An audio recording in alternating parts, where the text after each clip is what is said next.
আজকে আমাদের পড়ানোর বিষয় হচ্ছে অ্যালকোহল। আজকে আমরা কি পড়াবো? অ্যালকোহল। তাহলে অ্যালকোহল সম্পর্কে আজকে যা কথা আছে আমরা তা সব শেষ করে দেবো ইনশাআল্লাহ। দেখেন,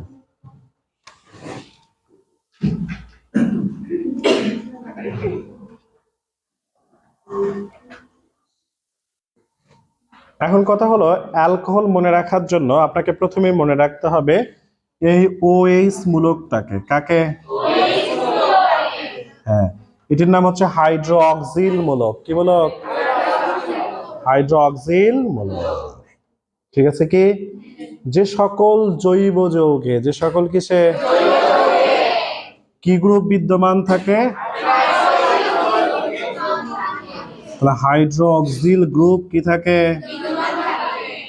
বিদ্যমান থাকে। তাদেরকে আমরা কি বলি? অ্যালকোহল বলি। আমরা যদি সাজিয়ে সংজ্ঞা দেই খুব ইজিলি হয়ে যাবে আমাদের। তাহলে আমরা বলছি যে সকল জৈব যৌগে, যে সকল কি কোন গ্রুপ বিদ্যমান থাকে তাদেরকে অ্যালকোহল বলে। এবার অ্যালকোহলের সাধারণ সংকেত, অ্যালকোহলের সাধারণ সংকেত CnH2n+1 সাথে আছে কি OH। ঠিক আছে কি? তার মানে দেখো তো এই CnH2n+1 এটিকে আমরা কি মূলক বলে থাকি? একে আমরা কি দ্বারা প্রকাশ করতে পারি? তার সাথে যদি আমরা OH যুক্ত করি তবে এটি দ্বারা আমার কি বোঝাবে? অ্যালকোহল বোঝাবে। বলেন কি প্রশ্ন? যখন স্যার অ্যালকাইল করছি তখন ওটা মাইনাস হিসেবে ব্যবহার হচ্ছে। নট এ মাইনাস, এটা বন্ধন, কখনোই মাইনাস হবে না। কোনটা? এখানে তো বন্ধন বোঝাচ্ছে, কিন্তু যখন অ্যালকাইল করছি তখন তো এই বন্ধনটা মাইনাস হিসেবে। কোনো বন্ধন মাইনাস নাই, সব হচ্ছে বন্ধন। একটা হাইড্রোজেন যে বাদ দিলে অ্যালকাইল গুলো পাওয়া যাচ্ছিল। হ্যাঁ, কোন বলছো বাবা? তখন স্যার আর মাইনাস এইচ ছিল না। ওটা মাইনাস, ওটা মাইনাস স্যার, মানে একটা হাইড্রোজেন কমে গেল। আমি তো আমার মাঝে না। ওরে ওরে ওরে CH3 এটি হচ্ছে। ও আচ্ছা, বুঝছি। দেখছো না, বুঝাতেই বুঝছি। কি গান গাইলাম, বুঝে গেল। বুঝছেন তাহলে এবার? কানে কানে দেখেন তো, তিনটা হাইড্রোজেন না, এর সাথে একটা হাইড্রোজেন দিলেই তো কি হবে আমার? CH4 হবে। আমরা এটাকেই তো R দ্বারা প্রকাশ করি। তাহলে R এর সাথে মাইনাস দিলে তো আর একটা কমে যাবে। তাহলে এটা বন্ধন, এটা কি বন্ধন? যাক, তুমি একটা প্রশ্ন করেছো, ভালো হয়েছে।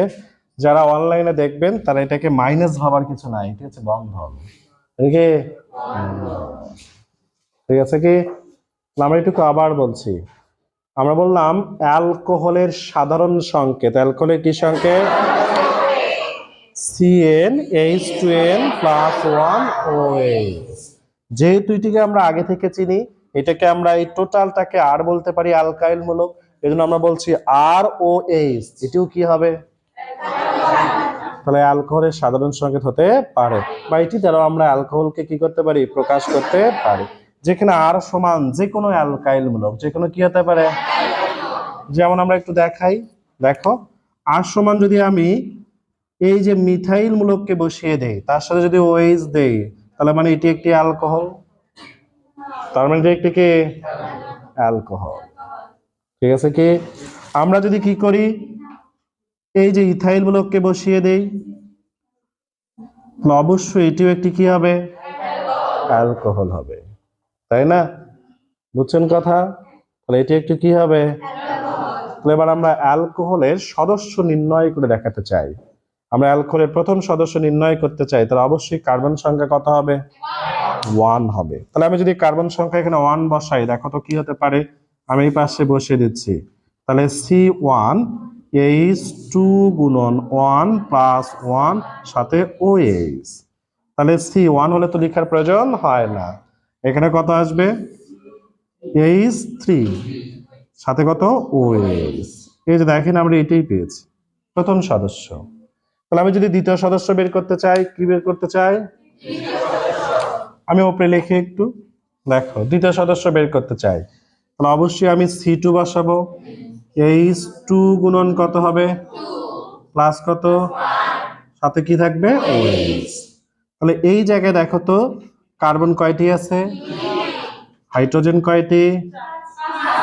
2 2 4 আর 1 5, সাথে কি হবে?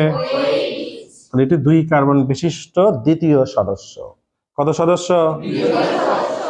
আমরা এটাকে যদি গাঠনিক সংকেত আকারে লিখতে চাই, এটা আণবিক পেয়েছি না, গাঠনিক আকারে লিখি। আমরা তো বুদ্ধি শিখে দিয়েছিলাম, যতটা কার্বন থাকবে সুন্দর করে ঘ্যাস ঘ্যাস করে কি করো, লিখে ফেলো। এই যে একটা কার্বন, 2টা কার্বন, পাশে কি আছে? OH।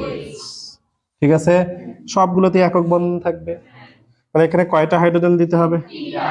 কারণ এই কার্বনের একটা হাত ব্যবহৃত হয়েছে আর অব্যবহৃত রয়েছে কয়টি? 3টি, এই জন্য 3টি হাইড্রোজেন। এই কার্বনের কয়টি হাত ব্যবহৃত হয়েছে? আর কয়টা দিতে হবে? এবার এইটার মিলিয়ে দেখো, এটির সাথে অবশ্যই মিলবে। কার্বন আছে 2টি, হাইড্রোজেন আছে 5টি, সাথে OH রয়েছে। তার মানে কততম সদস্য? তাহলে এটা হচ্ছে দ্বিতীয় সদস্য। ঠিক আছে কি? কারো কোনো সমস্যা আছে? আচ্ছা, এখন কথা হলো, আমরা প্রথম সদস্য দেখেছি, দ্বিতীয় সদস্য দেখেছি, তাদের তো নামকরণ করতে হবে। কি করতে হবে? তাহলে এবার আমরা নামকরণ দেখাই। কি দেখাবো? নামকরণ দেখাই। দেখো এইদিকে আমার দিকে লক্ষ্য করো। নামকরণ করার ক্ষেত্রে তোমাকে অ্যালকেনের নামটিকে অবশ্যই মনে রাখতে হবে। তাহলে কি মনে রাখতে হবে? দেখো এই জন্য কিন্তু অ্যালকেনকে আমরা ভালোভাবে পড়িয়ে দিয়েছি যে গ্রিক সংকোচনের নাম মনে রাখো, অ্যালকেনের নামকরণটা ঠিকঠাক করো, পরের দিকে যেন মিলাইতে পারি। তুমি দেখো প্রথমে আমরা এটার নামকরণ করি। তাহলে এখানে কয়টা কার্বন আছে? 1 কার্বন বিশিষ্ট যদি অ্যালকেন হয় তার নাম কি? তাহলে আমরা এখানে লিখেছি মিথেন। কি লিখেছি? মিথেন।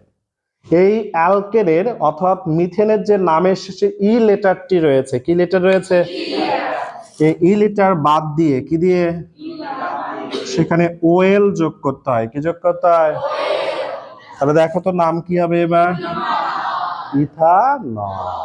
কি নাম হবে? তাহলে মিথানল।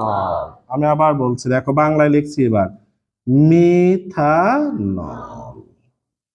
এবার এইটাতে চলে আসো, এটার নামকরণ দেখি। তাহলে 2 কার্বন বিশিষ্ট হলে তার নাম কি হয়? ইথেন। তাহলে বানান কি? ETHANE, ethane. তাহলে ইথেন থেকে কি বাদ যাবে? তাহলে আমরা ই কে বাদ দিয়ে দেই। ই কে বাদ দিয়ে সেখানে কি বসাবো? তাহলে কি নাম হবে? ইথানল। কি নাম হবে? তাহলে আমি আবার বলছি, অ্যালকেনের ক্ষেত্রে যে নামকরণ করা হয়, অ্যালকেনের ক্ষেত্রে যে কি করা হয়, সেই নামকরণের শেষে যে ই লেটারটি রয়েছে, এই লেটার বাদ দিয়ে অ্যালকোহলের নামকরণ করার ক্ষেত্রে সেখানে OL ব্যবহার করতে হবে। এই জন্য আমরা দেখেছি, যদি আমরা 1 কার্বন দেখি এখানে, তাহলে তার অ্যালকেনের নাম হয় মিথেন। যেহেতু ই লেটার বাদ দিতে হবে, ই লেটার বাদ দিয়ে আমরা OL যোগ করেছি, তখন দেখা গেল নাম হলো মিথানল। ঠিক আছে কি? 2 কার্বন যদি হয় তাহলে অ্যালকেনের ক্ষেত্রে তার নাম হয় কি? তাহলে এই ইথেন থেকে কোন লেটার বাদ দিতে হবে? তাহলে ই বাদ দিয়ে সেখানে কি যোগ করতে হবে? তাহলে যদি আমরা এর নাম বাংলায় লিখি তাহলে কি নাম হবে? ইথানল। তাহলে যদি 3 কার্বন বিশিষ্ট হয়, 4 কার্বন বিশিষ্ট, এই তো কথা, তাই না? এখন এই ক্ষেত্রে তুমি কি করে কোন একটি অ্যালকেনে, তোমাকে বলা হলো 3 কার্বন বিশিষ্ট একটি অ্যালকোহলের সংকেত লেখো। কি লেখো? অ্যালকোহলের সংকেত লেখো। তাহলে তোমার জন্য দেখো কিভাবে করবা। প্রথমে ঘ্যাস ঘ্যাস করে কয়টা কার্বন দিবা? পাশে কি দিবা? সবগুলো কত বন্ধন? আর হাইড্রোজেন দ্বারা কি করে দিবা? তাহলে 3 কার্বন বিশিষ্ট হয়ে গেল। তাহলে এর নাম কি? প্রোপানল। প্রোপেন। প্রোপেন থেকে ই বাদ দিয়ে OL যোগ করে দেবো, নাম কি হবে? প্রোপানল। নামকরণ বুঝেছেন? এই ক্ষেত্রে একটি সংবিধিবদ্ধ সতর্কীকরণ রয়েছে। আপনি যদি বাংলা দিয়ে ব্যবহার করে, অর্থাৎ যদি বাংলার ক্ষেত্রে ই লেটার মানে তো একার, তাই না? এটি যদি বাদ দিয়ে আপনি OL যোগ করেন, অল যোগ করেন, তাহলে কিন্তু আপনার নামকরণ আসবে না। যেমন আমরা একটু দেখাই, এই জায়গায় আমি লিখি মিথেন। কি লিখছি আমরা? দেখো আমি লিখে ফেলছি মিথেন। কি লিখছি? তাহলে মিথেন থেকে তোমরা যদি ই বাদ দাও তার মানে একার চলে গেল। তাহলে একার চলে গেলে এখানে থাকে কি? মিথন প্লাস কি? অল। তুমি ও এলও দিতে পারো, সর আর দে এলও দিতে পারো, ল দিতে পারো, এটা মিলে দেখো তো কি নাম হয়। তাহলে মিথ নল, মিথ নল। যদি এখানে সরোয়া দিয়ে দাও তাহলে কি হবে, ময়সিকের মি আর্থ, একবার নল নল এটি একবার দিতে পারো, তারপরে ময়সি মি আর্থ মিথ না এখানে নাল ল। কারণ আমরা আমরা ধরে নিলাম এই যে নিচে একটা হোসন আছে, এখানে একটা অ আছে, দুইটা অ মিলে একটা আকার হলো, তাই না? তাহলে একটা নাম হচ্ছে কি মিথ নল, আর একটা নাম হচ্ছে কি মিথ না। আমরা যদি এটা বাংলায় ব্যবহার করি তাহলে এটি কি হবে না, ব্যবহার করা যাবে না। ঠিক আছে কি? তাহলে আমরা বাংলায় ব্যবহার করতে পারবো না। কারণ আমাকে যদি কেউ জিজ্ঞেস করে কেন পারবো না স্যার, বাংলা ইংলিশ তো একই কথা, তাই না? কারণ এখানে যখন করা হয়েছে তখন ইংলিশ নাম দিয়ে করা হয়েছে, তো এই জন্য পদ্ধতিটা ইংলিশ আকারে লেখা আছে, বাংলা আকারে ওভাবে লেখা না। বুঝছেন এই পর্যন্ত? পরের কথা এখন হচ্ছে কি, সাধারণত যারা অ্যালকোহল রয়েছে, এই অ্যালকোহলের যে নিম্নতর সদস্য অর্থাৎ মিথানল আর কি, এরা হচ্ছে বর্ণহীন তরল পদার্থ। বর্ণহীন কি পদার্থ? এরা পানিতে সকল অনুপাতে মিশ্রিত হয়। পানিতে সকল অনুপাতে কি হয়?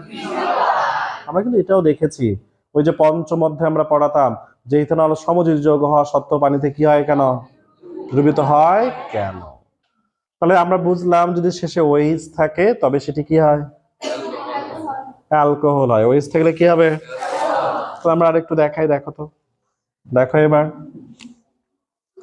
C6H5OH, এখানে ওএইচ আছে না নাই? কে যেন বললো এটি ফেনল, এটি কি ওএইচ আছে না? তাহলে অ্যালকোহল হওয়ার কথা না? এটি কি অ্যালকোহল? এটি অ্যালকোহল নয়। আমার কথা হচ্ছে কেন নয়? হাইড্রোজেন নাই বেশি পরিমাণ। হ্যাঁ, ওই পরিমাণ কি নাই, হাইড্রোজেন নেই। কিভাবে বুঝলে ওই পরিমাণে নেই? এই যে আমরা সাধারণ সংকেতে বসাবো, কোথায় বসাবো? দেখো তো, সাধারণ সংকেতে বসাই আমরা যদি n এর মান কত বসাবো, তাহলে C6H2 গুণন 6 প্লাস কত 1, পাশে হচ্ছে OH, তাহলে C6H কত হবে 13, সাথে হচ্ছে OH। তাহলে এখানে কি 13 আছে, এখানে তাহলে এখানে কি 13 আছে, এখানে কি আছে 13 আছে, এখানে কত আছে? তার মানে এই সত্য কি করে না, মানে না। যেহেতু এখানে এই সত্য মানে না, তাই এটিকে কি বলা যায় না, অ্যালকোহল বলা যায় না। বুঝছেন সবাই? তাহলে এখন কথা বলছি আমরা ফেনলকে, আমরা কি বলছি, অ্যালকোহল বলা হয় না কেন? কারণ হচ্ছে কি, ফেনলের ক্ষেত্রে যদি n এর মান আমরা 6 বসাই তাহলে দেখা যায় হাইড্রোজেনের মান আমাদের 13 প্রয়োজন, কিন্তু এখানে আছে কত? যেহেতু তারা এই সাধারণ সংকেতকে অনুসরণ করে না, তাই এটি কি নয়, অ্যালকোহল নয়। তার মানে আমাদের যদি এরকম ধারণা পোষণ করি ওএইচ থাকলেই অ্যালকোহল হবে, তার মানে কথাটি কি নয়, শুধু ওএইচ থাকলেই হবে না, ওএইচ একটি সত্য মাত্র, পাশাপাশি কি করতে হবে, সাধারণ সংকেতকে মেনে চলতে হবে। যদি মেনে চলে তবে সেটি কি হবে, আর যদি মেনে না চলে, আমরা আরেকটা দেখি, এটির নাম কি, ওএইচ আছে না নাই? তাহলে এটি কি অ্যালকোহল? কেন নয়? কার্বনই নাই এবং সাধারণ সংকেত কি করে না, মেনে চলে না, তাই এটি কি নয়, তাই এটি অ্যালকোহল নয়। বুঝছেন সবাই? ওভারঅল একবার বলি, দেখো তাহলে আমরা বলছি যে সকল জৈব যৌগে হাইড্রোক্সিল মূলক বিদ্যমান থাকে বা গ্রুপ বিদ্যমান থাকে তাদেরকে অ্যালকোহল বলা হয়। অ্যালকোহলের সাধারণ সংকেত CnH2n+1OH। যেহেতু এটাকে আমরা অ্যালকাইল মূলক বলি, তার মানে একে ROH বলা যেতে পারে। ঠিক আছে কি? এর প্রথম সদস্য নির্ণয় করার জন্য আমরা n এর মান 1 বসিয়েছি, তাহলে 1 বসালে আমাদের H3 পাওয়া যায়, তাহলে OH হয়ে যায়।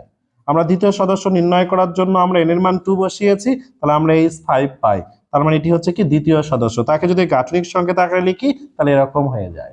এবার নামকরণ, নামকরণ করার ক্ষেত্রে কি করতে হবে, সাধারণত ইংরেজি নামের ক্ষেত্রে অ্যালকেনের ইংরেজি নামের ক্ষেত্রে যে ই লেটারটি রয়েছে সেটি বাদ দিয়ে সেখানে OL যোগ করতে হয়। কি করতে হয়? তাহলে 1 কার্বন বিশিষ্ট অ্যালকেনের নাম হচ্ছে মিথেন, সেখান থেকে ই বাদ দিয়ে আমরা ওয়েল যোগ করে দিলাম, তার নাম কি হবে? মিথানল। ঠিক আছে কি?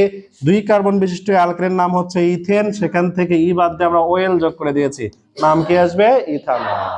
কিন্তু এই ক্ষেত্রে আমাদের একটা কথা হচ্ছে, বাংলা নামের ক্ষেত্রে যদি আমরা এরকম একার বাদ দিয়ে ব্যবহার করতে চাই, তাহলে সেই ক্ষেত্রে কখনো মিথনল বা মিথনাল এরকম হতে পারে, তার মানে এইটি ব্যবহার করা যাবে না। ঠিক আছে কি? পরের দিকে আমরা বলেছি কি, সাধারণত দেখা যায় অ্যালকোহলের নিম্নতর যে সদস্যগুলো রয়েছে, অর্থাৎ কার্বন সংখ্যা যাদের কম, 1 কার্বন বিশিষ্ট 2 কার্বন বিশিষ্ট এরকম যারা রয়েছে, অর্থাৎ মিথানল এবং ইথানল, তারা হচ্ছে বর্ণহীন কি পদার্থ, এবং পানিতে যে কোনো অনুপাতে তারা কি হতে পারে? মিশ্রিত হতে পারে। আবার যাদের ভ্রান্ত ধারণা রয়েছে ওএইচ থাকলেই যাকে আমরা কি বলতে পারি, কিন্তু এই কথাটি কি নয়, শুধু ওএইচ থাকলে অ্যালকোহল হবে তা না, তাদের সাধারণ সংকেতকে কি করতে হবে, তবেই সেটি কি হবে? অ্যালকোহল হবে। তার উদাহরণ দিতে গিয়ে আমরা বলেছি ফেনল। ফেনলের ক্ষেত্রে যেহেতু কার্বন এন এর মান 6 আছে, তাহলে আমরা যদি হাইড্রোজেনের মান কত পাবো? হ্যাঁ 13 পাবো, কিন্তু আমরা 13 না পেয়ে এখানে দেখতে পাচ্ছি 5 আছে, তার মানে সাধারণ সংকেতকে কি করে না, তাই ফেনলে ওএইচ থাকা সত্ত্বেও এটি কি নয়? অ্যালকোহল নয়। এটা আরেকটি নাম কি যেন ছিল? Carbolic acid. কি অ্যাসিড?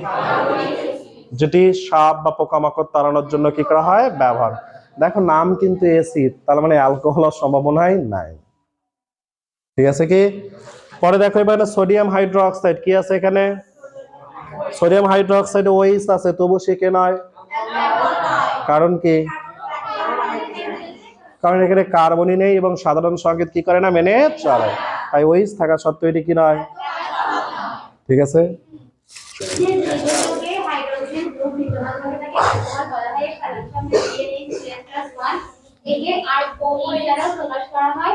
এখানে C সমান 1 হলে হবে CH3OH, এর নাম মিথানল। আবার N সমান 2 হলে আণবিক সংকেত হবে C2H5OH, অর্থাৎ এর নামকরণ করলে হবে ইথানল। এই ক্ষেত্রে যদি সাধারণ সংকেত না মানে তাহলে তাকে অ্যালকোহল বলা যাবে না, যেমন ফেনল, তারপরে সোডিয়াম হাইড্রোক্সাইড। আবার নামকরণের সময় এদের ক্ষেত্রে অ্যালকেনের নামটি নিতে হবে এবং তারপর ই বর্ণটি বাদ দিয়ে ওএল যুক্ত করতে হবে, যেমন মিথেন থেকে মিথানল, ইথান থেকে ইথানল। তারপরে এদের কোন অনুপাতে মিশ্রিত হয় পানি? সাধারণত এর নিম্নতর সদস্যগুলো যেমন ইথানল, মিথানল এগুলো বর্ণহীন তরল পদার্থ এবং পানিতে সকল অনুপাতে মিশ্রিত হতে পারে। Good, thank you. ঠিক আছে না?